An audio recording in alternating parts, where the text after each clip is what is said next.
At the break of dawn on the 7th of October 2023, Hamas operatives based in Gaza launched yet another war in a region that has seen more wars than any other in history.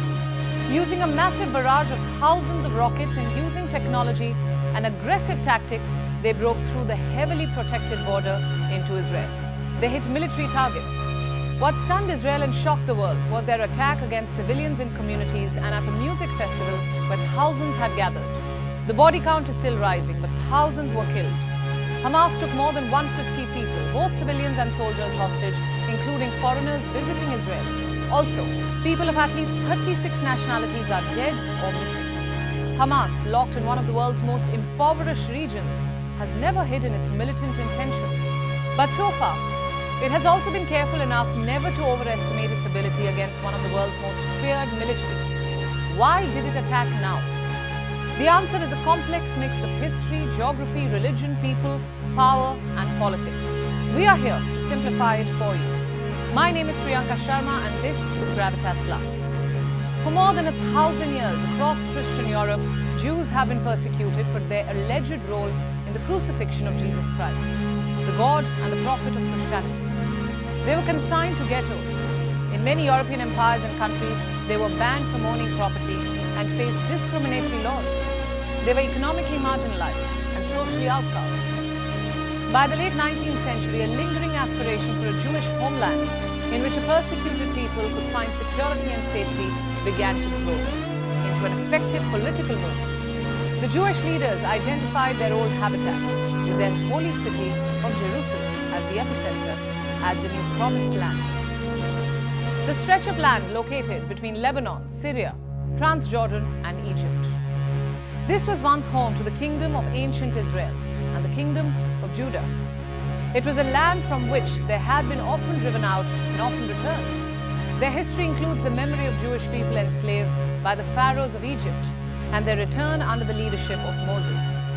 Jews were first driven out from the kingdom of Israel around 732 BC by the Neo-Assyrian Empire. Then from the kingdom of Judah during the Babylonian captivity in 597 BC. The Roman Empire was their next overlord. In 66 CE, the Judean population rebelled against the Roman Empire, a brave uprising that was crushed with unsentimental ferocity by the Romans, culminating in the destruction of Jerusalem in 70 CE. In 132 CE, there was the Bar Kokhba revolt. Simon Bar Kokhba was a Jewish military leader. Under him, the Jews of Judea rebelled against the Roman Empire. The fighting went on for 4 years, at the end of which the Jews were forbidden access to Jerusalem. The Romans renamed the region Israel-Palestine. The Jewish people spread across a wide diaspora, unable to find their center of political gravity. The rise of Arab empires brought the region under the rule of Damascus and Baghdad. For a while, Christian crusaders conquered Jerusalem under the Arabs.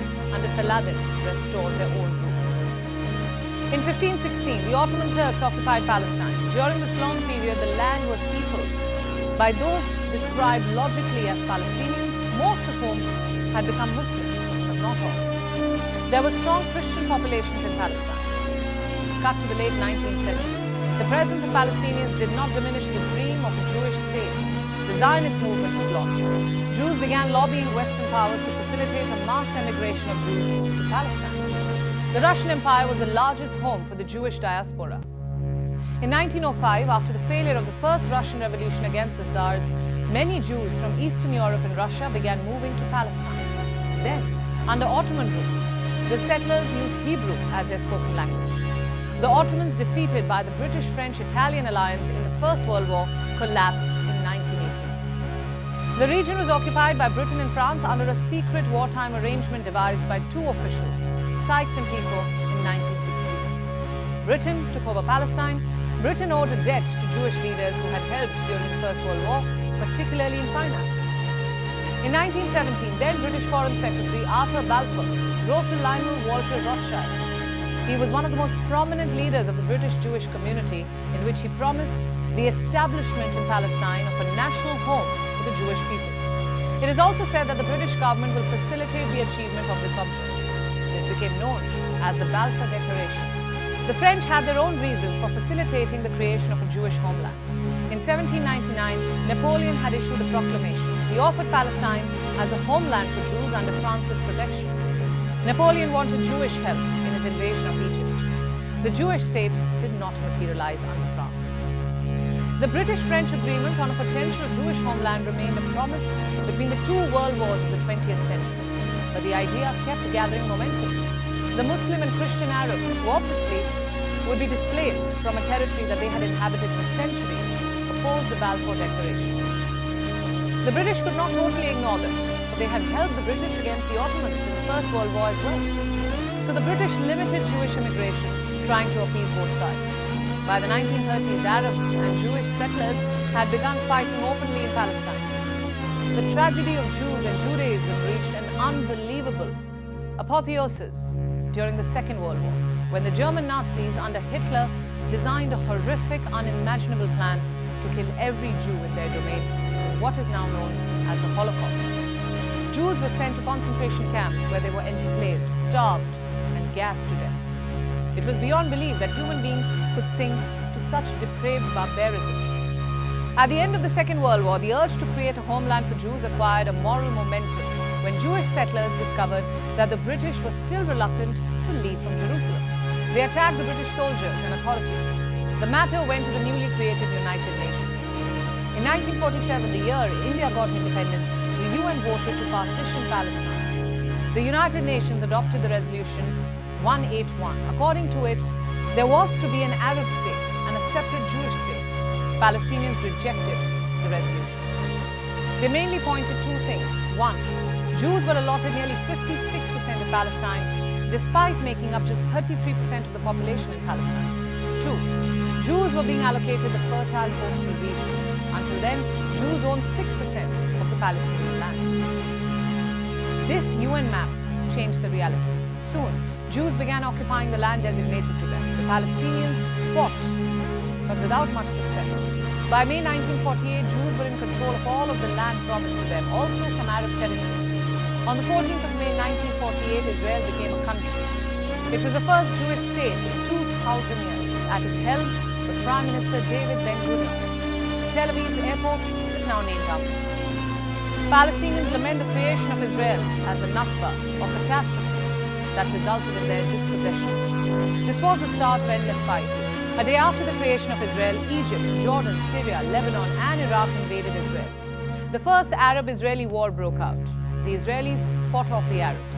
It also seized key territories. In 1949, the UN brokered ceasefires. Israel was given permanent control of these territories.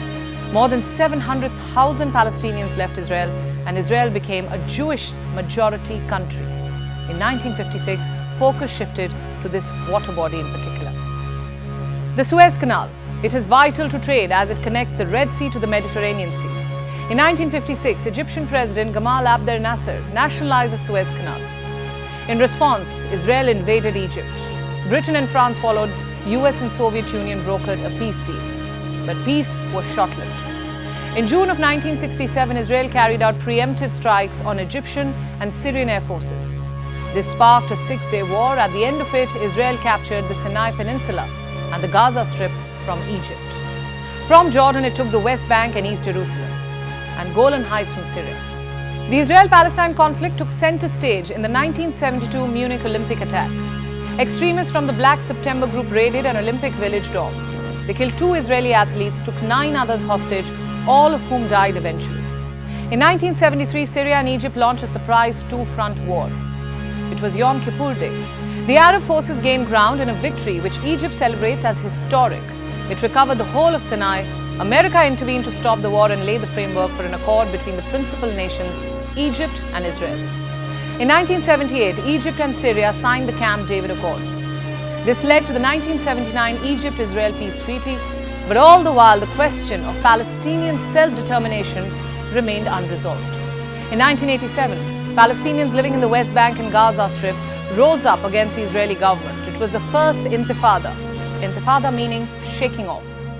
In 1993, Oslo I Accords were signed between Israeli Prime Minister Yitzhak Rabin and Palestine Liberation Organization, or PLO, the negotiator, that is Mahmoud Abbas. It was the first direct Palestinian-Israeli peace agreement, and it set up a framework for the Palestinian self-governance in West Bank and Gaza. Israeli and Palestinian leadership recognized each other for the first time. This is then Israeli Prime Minister Yitzhak Rabin, and this is the leader of the Palestine Liberation Organization, Yasser Arafat. See them shaking hands?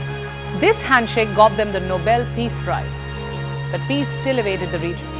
In 1995, the Oslo II Accords were signed. It mandated Israeli withdrawal from 6 cities and 450 towns in West Bank. Israel withdrew its troops from Gaza in 2005. Cut to present. The West Bank and the Gaza Strip constitute the state of Palestine. West Bank is home to 3 million Palestinians and more than 500,000 Jews. Israel administrators the West Bank except East Jerusalem. The Palestinian National Authority governs the Palestinian pockets. This is Gaza. It is a narrow 25-mile stretch of land. It is home to over 2 million Palestinians. The Gaza Strip is one of the world's most densely populated regions. It is under Israeli blockade since 2007.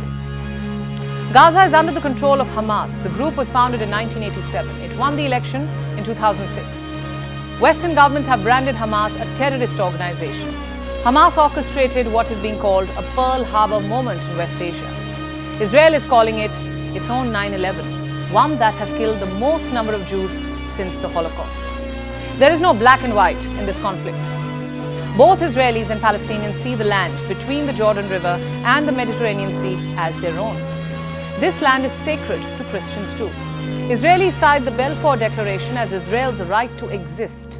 The Palestinians regard it as the start of their dispossession. Here is something one often forgets about this declaration. It also mentioned that it was quote-unquote clearly understood that nothing shall be done which may prejudice the civil and religious rights of existing non-Jewish communities in Palestine. The Balfour Declaration was signed in 1917, but between 1915 and 1916, a set of 10 letters were exchanged between the British and Mecca's Amir. These letters, known as the McMahon-Hussein correspondence, speak about the idea of an independent Arab state. Is this conflict a British legacy? Something to think about. Here's something else. Why does a sustainable solution evade the region? Despite years of diplomacy, issues remain. Number one, the two-state solution. Hamas rejects it. Israel says a Palestinian state must be demilitarized. Number two, Jerusalem. Palestinians want East Jerusalem to be the capital of their state. Israel says Jerusalem should remain its eternal capital. 3. Refugees. Before this war, more than 5.6 million Palestinian refugees were living in Jordan, Lebanon, Syria, or in camps in Gaza and West Bank. Palestinians demand that the refugees be allowed to return to where their families lived before the 1948 war. Israel says any resettlement of Palestinian refugees must be outside its border. Almost every global power has picked a side in this conflict, and no one has been able to broker peace. This is the biggest war in West Asia in 50 years, and it stands to change the strategic landscape of the region beyond recognition.